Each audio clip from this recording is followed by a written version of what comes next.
November 14, 2024, 9:16 ng umaga dito sa Tansa, Cavite. So gagawa ulit tayo ng mga video.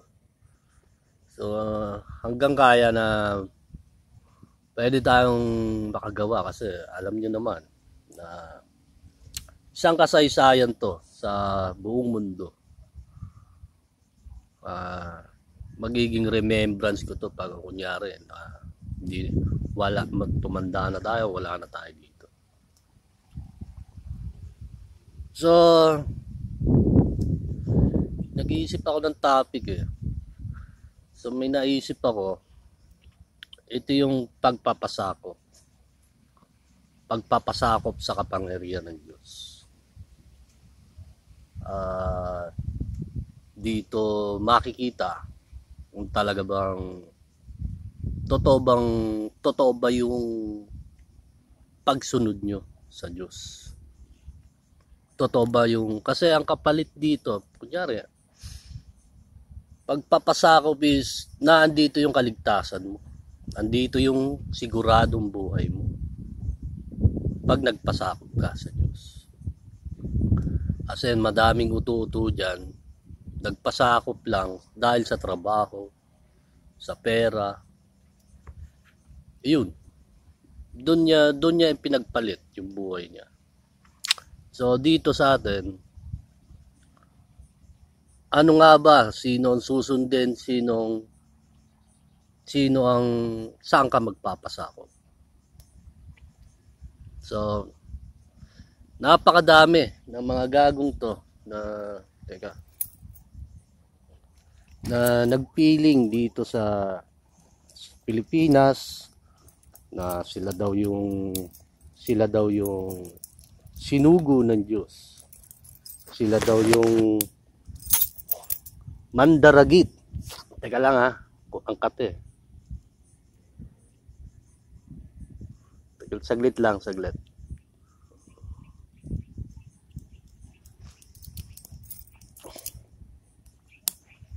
So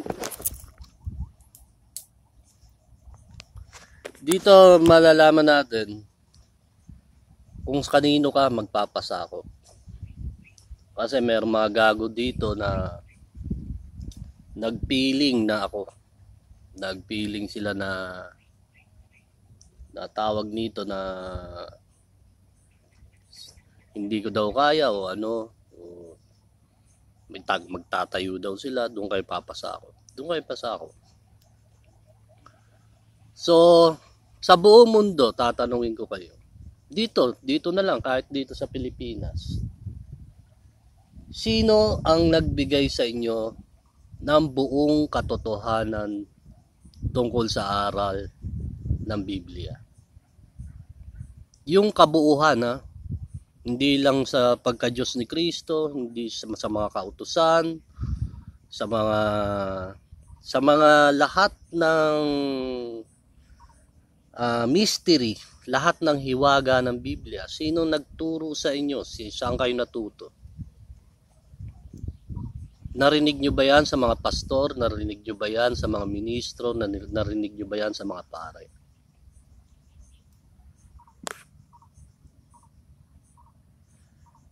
Ngayon, kung tatanungin ko kayo at nakilala nyo na kung sino ang nagbigay sa inyo. Kasi ang Diyos, sinasabihan kanya kung saan ka pupunta. Kaya nga siya ang great advisor, dakilang tagapayo. Siya yung magaling magpayo sa inyo kung ano yung kakabuti, kung ano yung ikakabuti mo. Kunyari, daming kwento sa Biblia na marami siyang ganito ang gawin mo, Jacob, ganito ang gawin mo, Moises, ganito ang gawin mo. Siya ang dakilang tagapayo sa Biblia. So, kung sasabihin ko, magpapasakop ba kayo sa the rock of Jesus Christ? Susunod ba kayo sa sasabihin ko?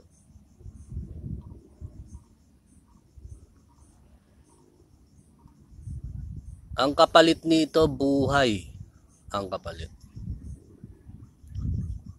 O doon ka sa kabila, merong pera doon. Wala naman akong pera ibibigay sa iyo. Kasi kailangan ko ng hawakan. At kasi alam nyo ba ang nangyayari na dito?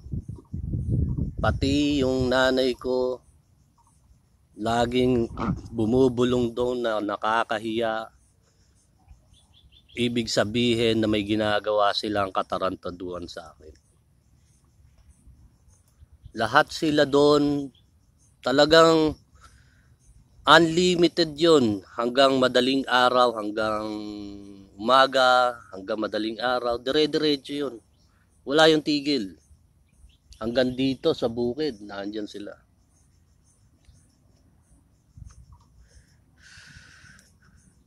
Kung may makatisod sa aral na to, ano ang gagawin sa kanila? Kung may mga tisod sa mga aral na to, ano ang gagawin sa kanila? Ano ang aral sa sinabi sa Biblia? Mas maganda pa silang ilubog sa dagat. May papakinabangin pa sila. So anong klaseng pagpapasakop ang gagawin nyo? Ano ang benepisyo ng pagpapasakop sa tunay na aral ng Diyos, sa tunay na may kahalalan sa bansa at sa buong mundo? Kanino kayo magpapasakop? Ang mga sinugo ng Diyos ay may kapangyarihang talian at kalagan ang mga sumusunod sa Kanya. Nakuha niyo yun? Sila ay binigyan ng kapangyarihang kalagan, talian o kalagan. Ibig sabihin, kung tinalian kita, sumusunod ka,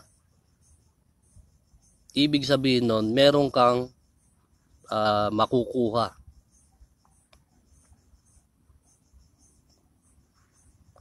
Kasi yun ang nakasulat sa Biblia. Kasi alam nyo, hindi na biro yung mga ginagawa ng mga demonyong to. Hindi nakakatawa yung mga ginagawa ng mga demonyong to.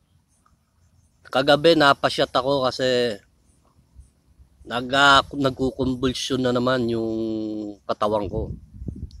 Nahihirapan akong huminga. So nagshot ako ng brandy. Ayun, napabir na naman. So alam ng mga gagong to, itong mga demonyong to, kung ano yung nangyayari. Kasi pagka nagkukonvulsyon na, para akong na-hyper na nanginginig. Hindi ako makakain ng maayos kasi talagang para akong alam ng mga gagong niya kung anong ginagawa ng mga gagong dito. So ano ang aral sa Biblia? Kapag may mga tisod, mas magandang ilubog pa sila sa dagat. May papakinabangan pa sila. Ibig sabihin, mas maganda pa silang patayin. Dahil wala silang kwenta sa bansa. Isa silang basura, wala silang kwenta dito sa bansa. Ano ang ginawa ng mga anghel sa Mateo? Ang ginawa ng anghel sa Mateo, ito ang mga hula sa mga darating na araw, sa mga last days, sa huling araw, mga hula. Ang ginawa ng mga anghel ay tinipon ng mga damo. Sila'y ginatong at sinunog. Tinipon nila yung mga damo sa labas ng kaharian. Tsaka sila sinunog. Ang ibig sabihin nun, lahat ng masasama, pinalabas. Tsaka sila sinunog doon. So kaya mo bang magpasakop sa katotohanan o hindi? Kasi napakabigat ng Hindi to yung basta-bastang pumasok ka lang sa simbahan, okay ka na. Marami kang ano yun, free. Ang buhay kasi hindi mo yun basta-basta makukuha. Pinaghihirapan mo yun. Antakin mo, gaano kalaking hirap ang ginawa ko rito. Tumira akong sementeryo, natulog akong umuulan, madaming kademonyohan ang ginawa sa akin ng mga gago ito. Dito. Ngayon, saan kayo papasako? Yung totoo. Ano ang totoo sa sinabi ko? Papasakop ka kay brother, kay Eli, kay Manalo. Meron ba silang katotohanan na itinuro sa inyo? Papasakop ka sa mga iglesyang siraulo, sa mga dating daan siraulo rin. Papasakop kayo sa mga pare, mga Katoliko, na mga sila din ata ang nag-uutos diyan. Kanino kayo papasakop? Yung totoo. Kasi alam nyo, kung hahayaan nyo yung batas ng ganitong klaseng batas dito sa bansa, baka siguro 100 taong patayin dyan, wala silang pakialam sa'yo. O ang pamilya mo ang patayin dyan, wala silang pakialam sa'yo. Dahil walang batas na pinatutupad. Mga demonyo nga eh. So, anong mangyayari? Ano ngayon ang nangyayari ngayon sa Amerika? Naglinis na agad si Trump sa Amerika. Hindi pa yun tapos, hindi pa nagsisimula. Nagsisimula na, pero hindi pa yung talagang full blast na paglilinis. Dahil marami pang gagawin. May kausap ako sa Facebook, hindi ko alam kung siya ba talaga yun. Pero nakakatuwa naman kung talagang totoong siya yun. Isang kilala sa buong mundo, sa pinakamayaman tao. Sana kung mabasa nila yung pinagagawa ko sa kanila. Kasi hindi naman lingid sa Amerika na kung ano yung mga sinasabi ko sa kanila. Kasi buong mundo na to, hindi lang dito sa Pilipinas. Isang buong mundo. Kung paano itatayo ang kapangyarihan at impluwensyang yon. Kung paano ipapasakop sa totoong kapangyarihan ng Diyos. Ngayon, itong kademonyohan ng iglesyang to, diyan ba kayo nakasakop? Kasi pati nanay ko, nakakaaway ko na rin. Binibenta yata ako, inuhudas na ako. Ang sabi naman, gusto akong pauwiin. Kasi yung nanay ko, nakakausap yung pamilya ko dito. Yung mga kapatid ko, nakakausap ng nanay ko. Hindi ko alam kung anong pinaplano na naman nila sa akin. Ang dami nilang katarantaduhan dito. Kung ano-ano yung iikot nila, pero ang gusto nila, patayin ako. Nakikita ko, nararamdaman ko kung paano sila gumagalaw.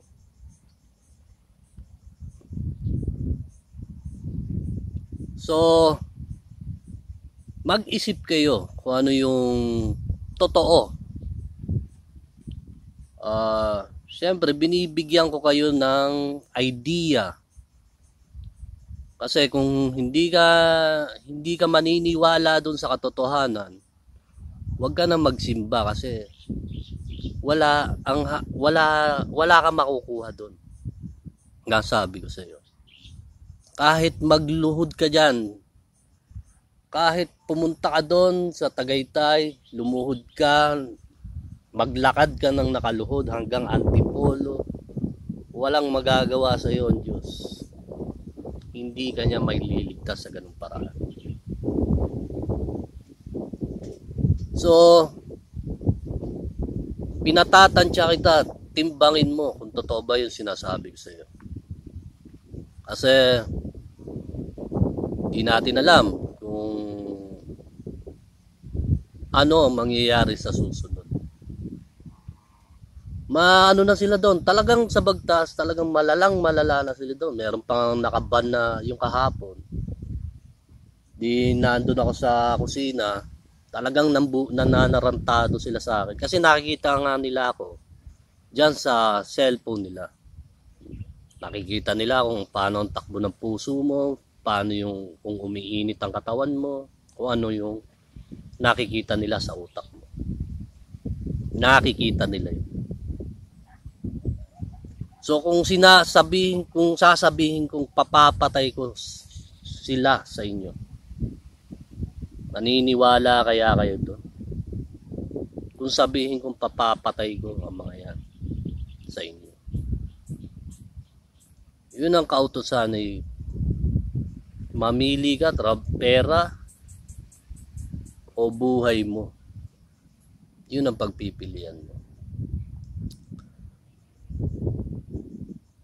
Ano ang totoo sa sinabi ko? Ano? Doon ka kay Kebuloy, yung may-ari ng buong mundo. Siya daw yung anak ng Diyos. Siya daw yung Kristo. Doon ka kay Kebuloy. Baka doon maligtas ka. O doon ka kay Manalo, yung mandaragit. Ibong mandaragit nga daw. O dito ka kay Soriano, yung hinulaan daw sa silangan. Yung hula sa silangan, nanggaling sa silangan. Yung sugo na galing silangan, yun daw si Soriano. So anong totoo? Niligtas ba kayo ng mga sugo nyo?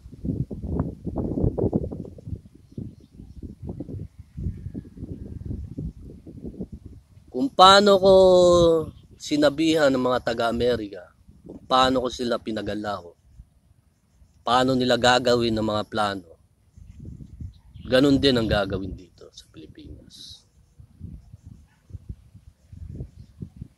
Walang matitirang demonyo kahit magmatigas pa kayo, dahil sila ang gagalaw. Dahil hindi ubra,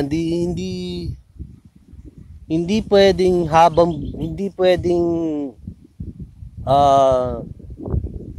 habang buhay na may gumagalang mga kriminal dyan. Ano ang ginawa ng mga iglesyang to? Rumenta ng mga tao, mga TV, nagrenta sila ng mga tao dyan. Nagbinayaran nila yung mga ordinaryong tao, mga bata, teenager. Binabayaran nila para pumatay ng tao. Totoo ba? Hindi. Totoo? Hindi. Sinasabi ko. Sino ang main source nila dito? Sila kapitan. Meron pang si congressman. Yun lang naman yung naririnig ko dyan sa labas. Bagtas. Ilan pa ang binayaran nilang tao dito? Para ipatarantado ako, patayin ako. I-set up ako. Madami, nako, sinasabi ko sa inyo. Kung habang buhay nagagala yung mga kriminal na yan, madami pang mabibiktima yung mga gagawin yan. Kaya saan kayo pasasakop? Dahil darating katatakutan nyo mga nakakatakot na mundo. Kaya nga naglinis agad ang mga taga-Amerika kasi talagang nakakatakot na talaga nangyayari. Gumawa na agad sila ng hakbang. So, ano ang gagawin nyo? Sino ang susundan nyo? Sino ang nagbigay ng buong katotohanan sa inyo ng aral? Hindi ko rin alam kung sino. Kasi wala rin naman akong alam kung ako nagtuturo lang ng alam ko. Hindi ko alam kung totoo yun sa inyo. Kung totoo ba ang sinasabi ko o hindi. Nasa inyo yun. Okay, 20 minutes na at mag-upload muna tayo. Baka mamaya gawa-gawa ulit tayo. Mag-isip kayo. Kasi dito, sabi ko nga sa inyo, nagmadre ka, nagpari ka. 10 taong ka sa pagmamadre mo. 10 taong ka sa pari mo. Sa pagiging pastor mo. Lahat nun yun, walang silbi. Lahat yun nonsense. Lahat yun basura. Lahat ng pinagpaguran mo, lahat yun basurang lahat. Wala yung kwenta. Dahil ang pinaka-importante sa lahat ay ang kaalaman, karunungan tungkol sa Diyos. Saan ka pasasakop, saan ka patatali, saan ka susunod. Yun ang pinaka-importante sa lahat. Okay, mag-isip kayo. Kasi hindi natin, pinatitimbang ko kayo anong mas maganda nyong gawin. Binibigyan ko lang kayo ng clue kung saan pwede nyong makuha yung regalo na ibinigay sa inyo ng Diyos. Hindi ko rin alam. Kayo ang bahala sa buhay. Okay, sa susunod na ulit. Baka mamaya, hindi natin alam o pagsinipag. Babay na muna.